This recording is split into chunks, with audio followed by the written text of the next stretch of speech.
Hi, my name is Matthew Graves, and today I'll be talking about my Inclusive Leaders Pathway experience. The ILP event that I attended was FAM Fridays on November 8th at the Trotter Multicultural Center with my friends Nikhil, Jessica, and Haley. I chose this event because I love music and food and thought that trying new food and listening to new music from a different culture would be an awesome experience to learn about them. When we walked in, we were greeted warmly by the staff who asked us our names and where we were headed. Once they had ushered us down to the room, we signed in, sat down, and were greeted with paper and markers to draw on, as well as some Native Americans foods to try. They also displayed art as well as music on the presentation board from Native Americans.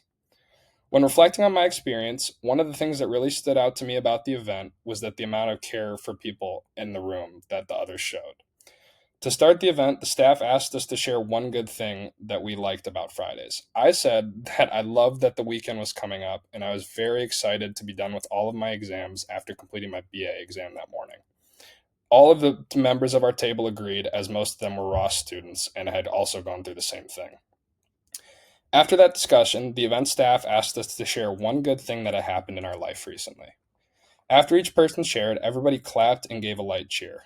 Personally, I really enjoyed this because I don't like public speaking, and to have an environment like that where people really seemed like they cared about it was awesome. I shared that my aunt had recently received the good news that she was cancer free. The other people at my table also shared some things about their life. One member shared that they were stressed about midterms, another talked about their club sport, and another about an awesome dinner that they had had the previous week.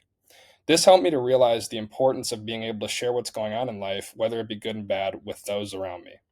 By talking to other people about struggles and what's going on in our lives, we can have a better understanding of how to deal with them and move through those hard parts.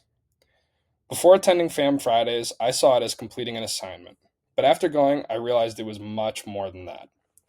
After we had gotten done discussing the things that had been happening in our lives recently, we ate, discussed the art and music being presented on the video board, as well as began drawing on our paper. Our table group decided that we wanted to draw a garden. One member drew the flowers, one member drew the grass, another drew the sky, and another drew the sun. It was nice to have a team building exercise where we could all talk and laugh and have a good time with each other. I tried a lot of very different new foods as well, like the bison meatballs that they had, blue corn mush, salmon cakes, and rice cakes. All of these foods I've never heard of before, but they were all delicious, and I plan on eating them again in the future. After the event, I've also been listening to some of the music they put up on the board as well. Being able to attend this event gave me a much better understanding of Native American culture through the food, music, and art that were displayed.